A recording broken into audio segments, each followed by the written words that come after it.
Africa's fight against HIV/AIDS has received a massive boost. The United States is committing $1.2 billion, or 16 billion rand if you do the maths, over the next 2 years. The funds will allow another 2 million people to receive life-saving treatment. While U.S. Global AIDS Coordinator Ambassador Deborah Birx made that announcement at the Global Citizen Festival last night. Ambassador Birx joining us this morning. Thank you for your time, Ambassador. Morning. Thanks for coming in. It was a late night, I'm sure, but you're here. Yes, all fresh and happy. Good. You're here, we're here. Well, I suppose I should say thanks for the money. But give us some idea as to how we arrive, or how you arrive at that figure. How do you calculate when you decide how much to pledge and how much to give to a country for something like this? Well, I think it's a very exciting time. As you know, President Mandela was the first to speak about the plight of the continent, and South Africa specifically, in year 2000. And I think his voice was heard all the way over into the United States to our Congress and then President Bush. And so we've been really committed to HIV/AIDS, $75 million into this continent alone, through 3 presidents to President Trump now, 8 Congresses. So how do we do that analysis? We look very carefully at where South Africa is in its epidemic. And it's one of the few countries where the epidemic is continuing to grow, as you just talked about, increasing in young women. We have a large number of young men between 25 and 35 who appear well, but are infected with HIV, and the virus is destroying their immune system. And so we really need to help the country find these individuals and get them on life-saving treatment so that they can thrive. And critically, we have to prevent new infections. And so this amount of money over 2 years will help the goal of President Ramaphosa to put an additional 2 million South Africans on treatment. And I think it's a time. To putting them on treatment, but do you sort of, are there guidelines that come with where this money needs to go, how it should be used? Yes, treatment, we know accessibility to treatment is a big problem. Who should be receiving that treatment? So we're very interested in finding people who are young and asymptomatic, because it's easy to find the sick people, but when you find them sick, you can't really restore them to complete immunologic health. You can't make them back to where they were, but if you can find them when they're young, newly diagnosed, newly infected, they can have a normal lifespan. We've learned this now over the history of HIV/AIDS. So money will go into treatment. More critically, money will go into really increasing our accountability and impact for all the dollars that we have in South Africa and the government has in the fight, as well as the Global Fund money.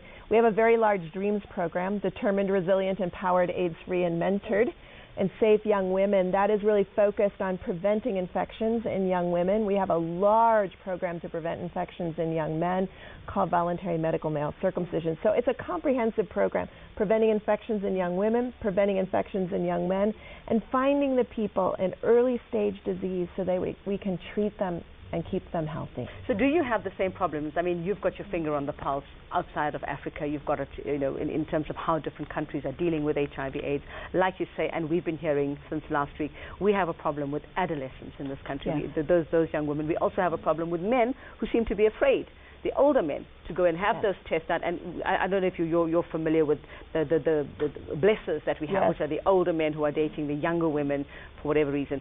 Are these problems the same in other countries? Are they the same reasons we're seeing the HIV/AIDS growing in numbers, the infections? They're magnified here in South Africa because you have a lot of additional capacity. You have a lot of young women who are very knowledgeable about technology, who know how to use technology. Technology is very valuable, but when you have an issue like the Blesser app, you really have to figure out how you get peer-to-peer ability to teach young women, or really make young women knowledgeable about the threat to HIV.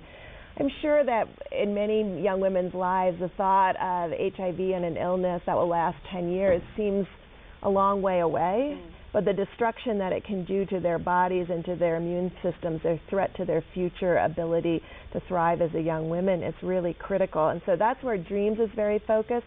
She Conquers is also very focused in that way. I think South Africa did lose a lot of ground in the early days of the pandemic, which allowed the pandemic here to expand in many of your provinces where 30% of women are positive by 30. So it is really a crisis in South Africa. We've made great progress in countries all around South Africa, so we know what progress looks like. Part of that money is to really ensure that with the government and with the community in South Africa that we can achieve the same goals that we've achieved in Namibia, in Eswatini, in Malawi. So we're making progress around the world. We want progress to come here. And do we still, Ambassador, find that we, when we talk about the success of ARVs and we talk about the success of beating this illness, that there's also sort of, it's a catch-22, because the more you say ARVs work and look, they go on to live healthy lives, do we still have that way of thinking where those who are vulnerable will go, okay, I don't have to put on a condom, I don't have to insist he does, because look, there's ARVs and I can go on to live, if it happens, I'll go on to live a pretty normal life afterwards. This is a really critical, fundamental question, I think, that for public health officials all of the time. So it's a little bit like saying when a person has hypertension, well, we're going to notice that when they've had a stroke. And you can't really bring them back to full health after they've had the stroke. I think what young people don't realize and what people don't really hear when they hear about HIV, they hear about the ARVs, but they also don't hear the other side of it, that if you don't start early enough, a lot of the damage has been done. And certainly ARVs and drugs are not without consequences. So we want people to remain healthy and HIV-free, and so that's why we work so much on prevention. But I think it is a very unique time in the history of South Africa. This year will determine whether we together hit 2030, which is the big SDG goal, with over 10 million people in South Africa alone HIV positive, or with a concerted effort bringing community and government together with the United States and the Global Fund, we end up at a very different place where we're talking about less than 8 million. All right, and very quickly, Ambassador, because we're out of time, but I guarantee you if I pick up my phone, there's going to be somebody on Twitter saying, but how are they going to keep track? I mean, this is South Africa. We know what's been happening with our money. Well, we don't know what's been happening with our money. How are they going to keep track of this money and make sure that it's being used for what they intended? So we keep track very carefully. Okay, good. We know our money is at every site, and we hold the government accountable. Okay, fantastic. Well, thank you very much, and thanks for your time. That's Ambassador Birx joining us just to explain about all those billions coming our way for HIV treatment. And then, partner,